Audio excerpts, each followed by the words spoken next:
Where is Baluchistan? Sure. It's the largest province, like you just said. It's to the west of Pakistan, on the border with Iran and also with Afghanistan. So it's in a very difficult part of the world. It's mostly desert, mostly mountain. It sounds like if you had to pick a place in the world geographically where you have more turmoil and more pressure, you couldn't find a better place. No, it's pretty complicated. There's a lot of poverty there. There's a lot of conflict, a lot of it very historical, dating to the partition of India and Pakistan in particular. And I would say it's a very complicated part of the world, yeah. So what drew you to Baluchistan? A few years ago, I went there on a TV assignment. I was trying to track down a man who at the time was Iran's most wanted terrorist. He was a Sunni in the majority Shia Iran, and he and his band of ragtag rebels were fighting against the Iranian government at the time. And there were rumors swirling around Washington that he was getting funding from the American government in some form or other. And I went and tracked him down. It was on the border between Iran and Pakistan, and I just fell in love with the region. It's just a fascinating part of the world. I spent 5 weeks there on my first trip and went back a few times after that. Do you ever fear for your safety? Yeah, definitely. I think the first time I went to meet this guy, I got into a car with a bunch of young men I'd never met before in my life. I write about this in the book, and I had to leave my own interpreter and driver behind because they didn't want any strangers who might rat them out to the authorities.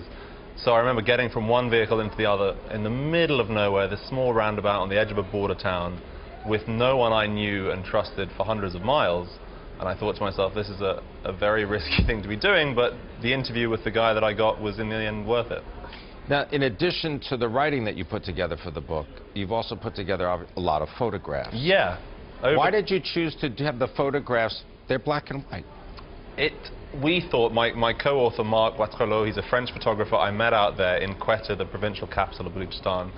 We went through the process of proposing and pitching this book, and we thought that there was something about the romantic, historical nature of the conflict we saw in that region that would really be served very well by black and white photographs, and we thought it would lead to a very elegant-looking book. And I hope you think it is an elegant-looking book. Indeed it is.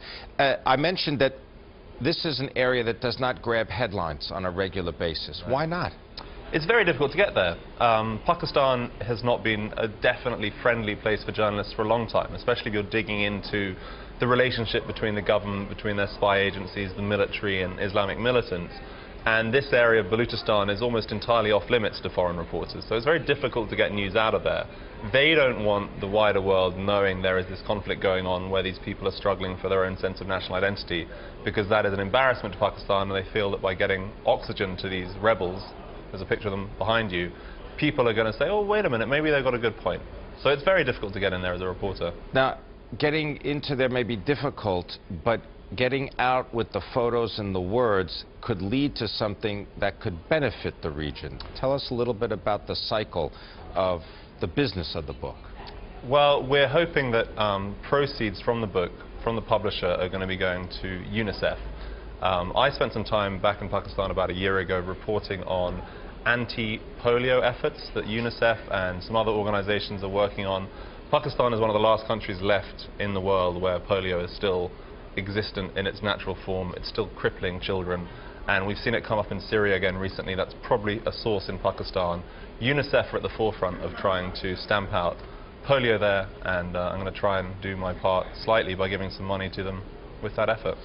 As part of your learning process through the book, do you feel more optimistic about the lives of the people that live there, or is this just going to go on and on? My first trip there, Pim, was back in 2007, and here we are 6 years later, and I talk to people there almost every day at the moment, and there are still mass graves being found, there are still activists being kidnapped, there are still young men being killed outside of the legal process.